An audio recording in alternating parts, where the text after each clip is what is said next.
Why would anyone want to learn Japanese since it sounds so terrible? いい加減にしてよ。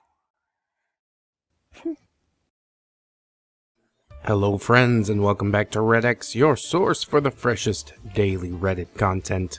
Today we are breaking some new ground and diving into rSlash Malicious Compliance.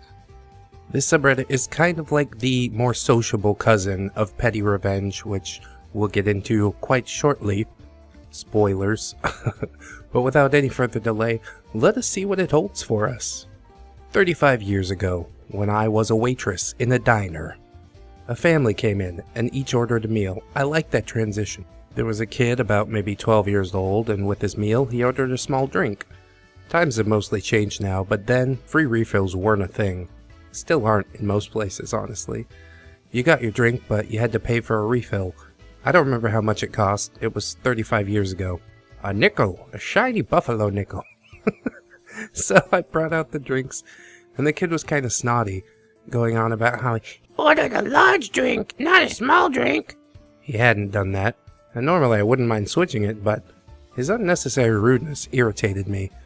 So I went back to the drink station, poured the contents of his small drink into a large cup, and then packed it to the top with ice. Didn't add a drop more soda. He seemed pretty convinced he'd won the battle when I came back with his large drink, but I think I walked away having won the war. I think you should just be glad that he didn't ask for no ice. People, especially kids, are really bad at telling the difference between containers and the contents of said containers. If you take two glasses with the same volume and set them in front of a child, and one is narrow and taller, they'll always take the narrow and taller one, because they think it has more in it. Anyways, that is some fine petty waitressing. And with that out of the way, let's hop into the next story. A simple malicious compliance from my brother, who wanted his drink to be not so cold. Oh, more sodas. So my brother and I are eating lunch at a restaurant our friend works at. The friend is our server and grabs us drinks. My brother, being his usual smart self, says his Coke is too cold and asks for it to be warmer. Our server, also widely known as the smart one, says okay and takes his Coke to the back. He comes back to the table with my brother's drink and a huge smile and says, "That should be warm enough." My brother took a sip and spit it out. Friend had microwaved the Coke for 2 minutes. Lesson learned from my brother. There's always a bigger fish. Today we're cooking up some malicious compliance. First you want to bring your Coke to a nice rolling boil, and then dump it into your friend's mouth and give him third-degree scald burns. What the hell, dude? It seems a little over the top. I mean, I guess your brother was fine. I guess nobody complained to the restaurant, but that's kind of a lawsuit in the making, really. If brother was looking for a payout, he found the way to get it. But we're all friends here. It's fine if you burn me in the mouth. Good lord. A strange one, but let's hop into another. Give me more ganache. Oh, medium tag. Now we're cooking. I work at a bakery. We bake cakes, cookies, brownies, and bread, among other things. Our main focus is cupcakes. A customer can walk in and choose from an array of cupcakes at any given time of our store hours. Some of our cupcakes are dipped in ganache as part of their decoration. However, if you tried to dip a cupcake upside down into chocolate, the frosting's just going to slide off. So we freeze the cupcakes. We have power freezers, so it's usually only about 30 minutes before the frosting is hard enough to dip. Oh, so the frosting has to be frozen and then you put chocolate on the frosting? My god, diabetes. We have this one customer who we call Ganache Lady. She comes in and chooses a cupcake at random, then asks us to put ganache on top. We told her time and time again to call 30 to 40 minutes ahead of time so we can freeze the cupcake, which makes our lives easier, and she would get the perfect amount of ganache. Nope, she refuses to do it. The most recent time that she was in, she wanted ganache on a raspberry cupcake. And of course, I was the one to serve her. I'd dealt with her before, and the previous time I had her, she sent me to the back 3 times to put more ganache on her cupcake. This time I think she recognized me and made sure to say, "Put a lot of ganache. I like it a lot. Like a lot. And didn't even say please. Now, our ganache bottles that we typically use for filling cupcakes with chocolate are roughly the shape of a stereotypical cookout condiment bottle, only curvier. The top screws off, so I go into the back, microwave the bottle so the ganache flows easier, and put the cupcake in one of our serving bowls.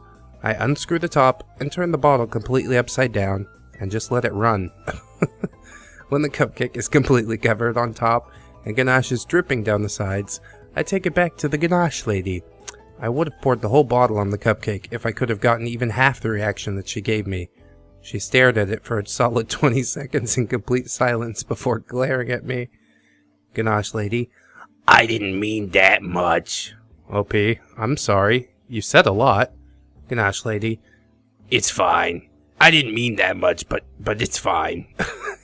OP: You could call ahead so we could freeze the cupcake, and then it would be the perfect amount.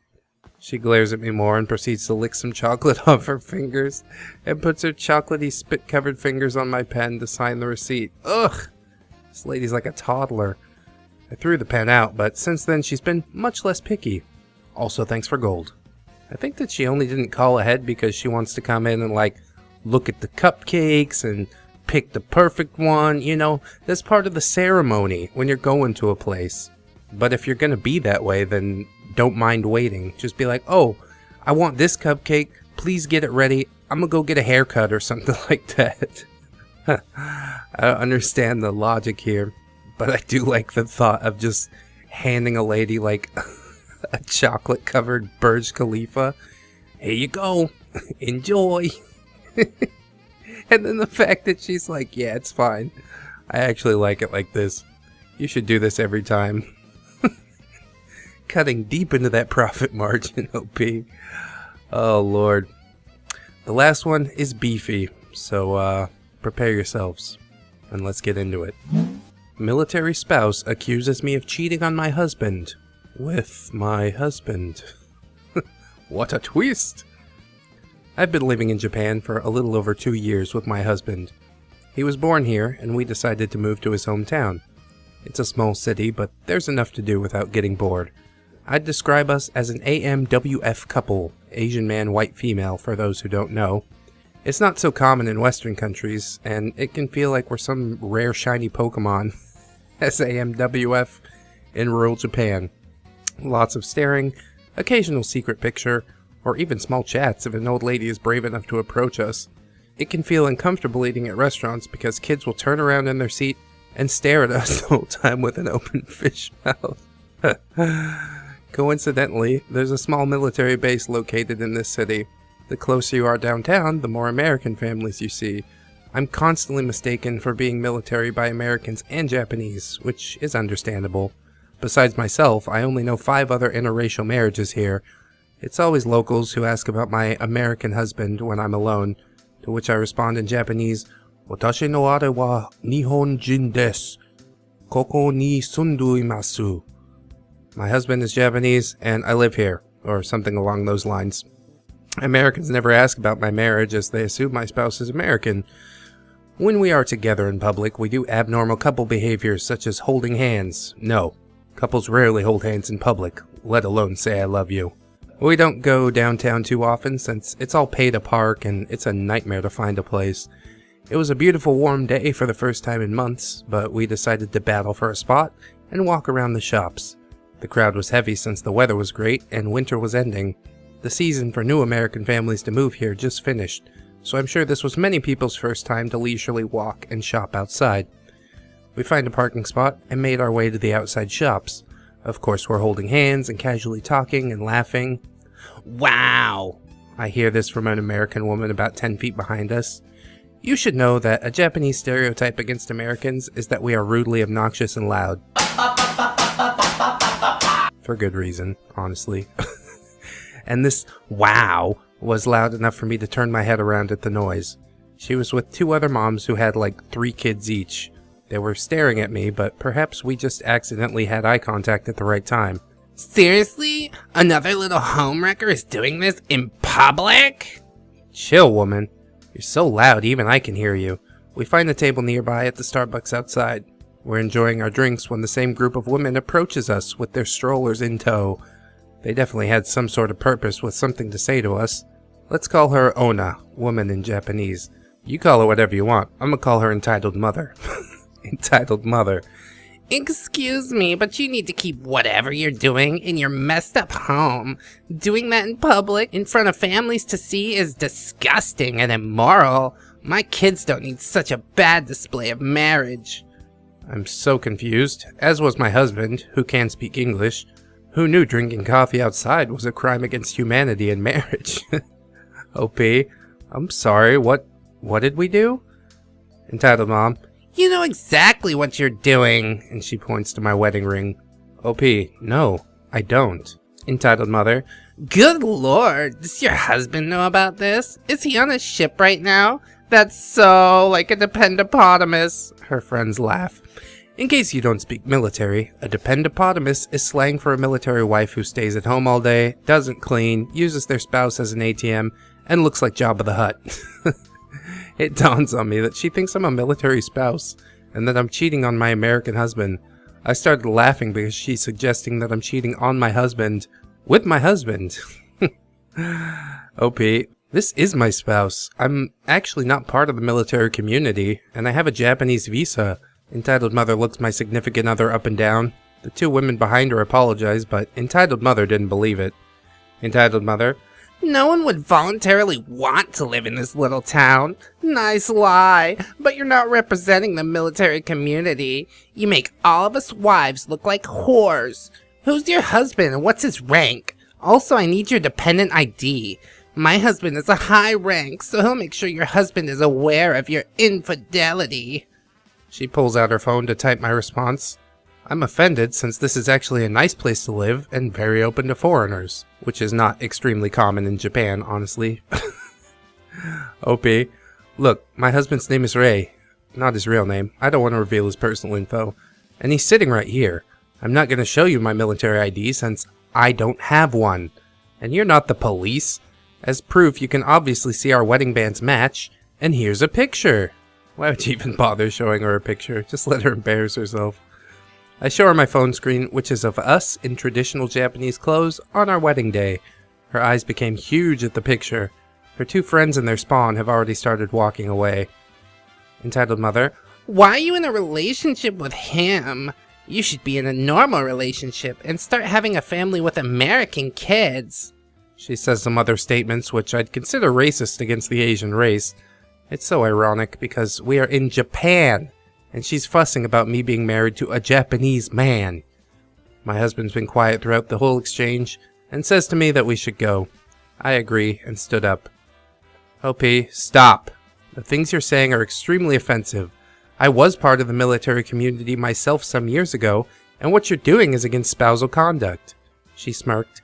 Go ahead and tell people what I did then.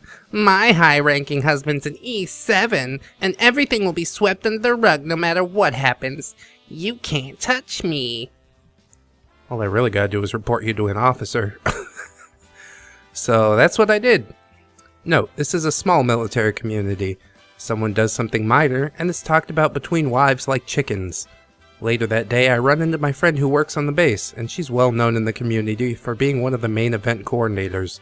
I don't miss this chance to comply with Entitled Mother's demand, and I explained to my friend about the exchange and how it made my husband extremely uncomfortable with her remarks. She asked me if this person looked like so-and-so, which I said yes, and my friend rolls her eyes. Friend, she just arrived a couple months ago, and is already causing problems with rumors and drama. Looks like we have a racist, too. I'll make sure whatever she said is passed on. It's been half a year later, and I didn't hear anything about Entitled Mother since I distanced myself from making military friends here. I've only been in my new city for a little over 2 years, and experienced more drama from military families than I have in my whole high school career. That is, until now. Last week, I ran into my friend who's getting ready to leave back to the United States. We had a little discussion about her moving and my family planning, and dropped a bombshell. Friend, do you remember Entitled Mother, who accused you of cheating on your non-existent military spouse, and calls your husband a racist name? OP, of course. I haven't heard anything from her since. Friend, well, I mentioned we were already having problems with her not long after she got here. I told my boss that there was a person who's bothering and threatening civilians, and asking for IDs, which isn't allowed for someone with her status. My boss was extremely interested after I mentioned her name, because Entitled Mother was scheduled for an interview in my department. I suggested we look at her social media accounts from her past behavior because we don't tolerate racism. It was easy to find her Twitter and Facebook, particularly Facebook since we have so many mutual friends. Her SNS was shocking. SNS is social networking services, I think. While she set her Facebook to private, her Twitter was littered with malicious tweets and retweets. This included racism, slang for many nationalities, colorful language, and using her husband's military rank to bully others. She made it very clear that she wants to see her current city burn to the ground. And why would anyone want to learn Japanese since it sounds so terrible? いい加減にしてよ。 We pointed out some of the more extreme things she posted, and we still invited her to the interview. Oh, and wait, did I mention that my boss is Japanese? Oof. Big oof. So she comes to the interview, which I was a part of. I asked 3 good things about her, which she says, Dependent. Do you mean independent? Dependent. Get things done and friendly. My boss just looked at her for a second before he pulled out her tweets and asked her to explain how she can be friendly enough to serve the local community if she hates it so much. Entitled Mother was floored and said someone hacked into her account, as always, despite there being at least 3 years of slanderous tweets. We thanked her for coming and said we can't accept an employee with this conduct. As far as I know, she's still not working because some spouses found her Twitter not long after the interview and it was shared in all departments. No one will touch her application now. Yeah, my Twitter was hacked for 3 years. I just didn't report it. OP. So all of this was discovered because I told you about her accusations? Friend? Yeah. Oh, and she's kind of an outcast socially right now because she cheated on her husband a couple months ago. There you have it, folks. Because one person couldn't mind their own business, they lost a potential job and had their social media exposed. Super ironic since she became the dependopotamus and adulteress. The same thing she was accusing me of. Oh my gosh. That is quite a tale of woe. It's a real big reason that I never got married when I was in the service, honestly. Spend 6 months out to sea? Ooh boy. You can come back, wifey's gonna be using your bed with Jody as a trampoline. My god. But honestly, I think the part that offends me the most is like, how can you hate Japan? Honestly, they're kind of xenophobic in a lot of parts. You know, they have like Japanese only bars. Even if you have Japanese friends, you'll never really be like one of them, you know, even if you speak the language and stuff. But the country itself is really beautiful. The people are nice enough. I don't think I had one rude word said to me the entire time I was in Japan. And that was back in my late teens, early 20s, and I probably deserved to hear a few words of discouragement. But that's a story for another day, I suppose. If you get the chance to visit Japan, I definitely suggest doing so, but yeah, just stay away from those military wives, dude. They're too bored for their own good. Boy. But I will say this. If you never want to be bored again, definitely hit that subscribe button. We will keep you entertained every single day here on ReddX, your source for the freshest daily Reddit content. You could also hit the notification bell, leave a like, drop a comment. I do reply to a whole lot of comments every single day. And as always, I appreciate you guys watching along with me. I hope you guys will keep yourself safe out there. Don't do too much traveling at the moment. It's a dangerous prospect. And always remember to wash your hands. It is supremely important. Soap, warm water, 30 seconds. You can do it. I believe in you. Wash them hands. Anyways, friends, I'll be back again tomorrow with some more rSlash entitled parents. And then after that, I think we're going to get into petty revenge, because this has only whet my appetite for petty revenge. I really like this subreddit. You guys should let me know what you think of it. Like it, hate it. The Choosing Beggars episode seemed to do pretty well, so we'll probably revisit that at some point. And I expect that this will do decently well, too. With that said, I'm gonna get out of here. I'll see you guys tomorrow. Thanks again for watching. And until then, friends, bye-bye.